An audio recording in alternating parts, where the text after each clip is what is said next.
Hey guys, this is my husband Riley, Hey guys. and today we're going to be talking about social media, boundaries and breaks. Hey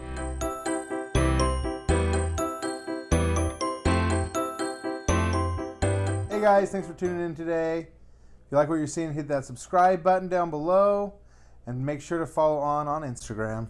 Yeah, on our Instagram, you'll get behind the scene looks on our life and kind of see the entire process as we build our YouTube channel. Thank you. And so today is more of a video talking about how to have healthy boundaries with social media and how to create breaks for yourself from social media. And so the lover of social media, me, because I just love hearing about what's going on in people's life, and the not so much lover of social media, which is Riley, which is why anytime he posts online, people are like amazed. So babe, you want to talk about just your view on social media? I just tend to be maybe a pessimist and see some of the negative sides to it. And I also am the type of person who would rather make a phone call than text. Yeah. Social media to me is, yes, a tool, but it's just a tool that I don't really use. Yeah. Do you think it has to do anything with my extroversion and your introversion? I mean, I think part of it could be, but I think at the same time, like, personally, like, people could see introverts being like lurkers on like Facebook, but Lurkers. like I don't even engage. Yeah. Like, it's just something I don't engage with. Yeah. Are you a scroller? Like you just see it and you No. scroll? I just don't even go on. That's true. It's so true. And so we're going to go straight into the conversation about how to have healthy boundaries with social media. And I think, this is something that we talk about a lot because I love it so much. So really create and maintain a healthy balance with how you engage and interact in social media, and really also how you portray yourself. Some of the things that I know with social media is that it's easy to think that things can be deleted and things will go away, but the reality is that they don't. Right. And so I feel like a healthy boundary to have is just using wisdom and pausing for a second and thinking, do I want whatever I'm about to post to be forever? Because all digital things are forever. They might disappear. Like, I know that like a huge draw for Snapchat for a while was just how messages get deleted. And then it'll notify you if somebody screenshots the message that you send them.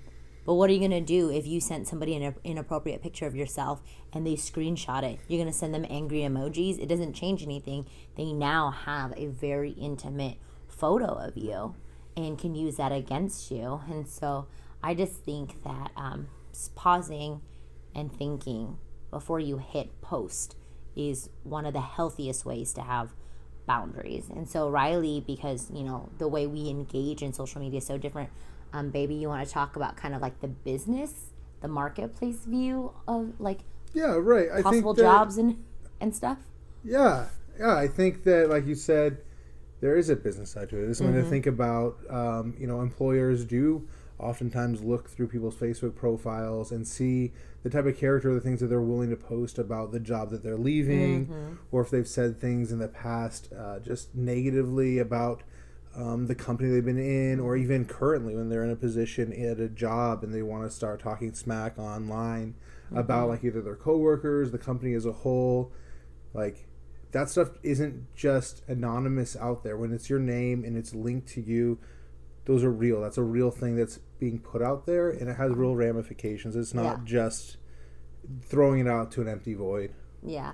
And I think that, like, am I saying, like, you have to portray perfection on social media all the time? No, like, that's not what I'm saying. Am I saying be inauthentic? No, that's not what we're saying. But I'm saying use wisdom. Right. It's like you said before. It's like, think before you hit that post button. Yeah. And so, like, I think about just even on social media and, like, the pictures, because I know that I'm super self-conscious about myself. That's something that I struggle with, is that when somebody posts a picture of me or tags a photo of me and I just don't feel like I look my best, I feel inclined to post a photo of myself where I'm, like, on lockdown, like, just look great. And I realize, like, that's something else I need to create a boundary with. That's something else that I need to be aware with, which is being okay and celebrating that I am not going to look perfect all the time. Nobody looks perfect all the time, and that I can't find my value or my self-worth in photos that are online. Like, I've been blessed with an incredible husband who affirms my intelligence and my personality and my beauty, and that affirmation should be more significant than any likes or shares or anything on a social media platform.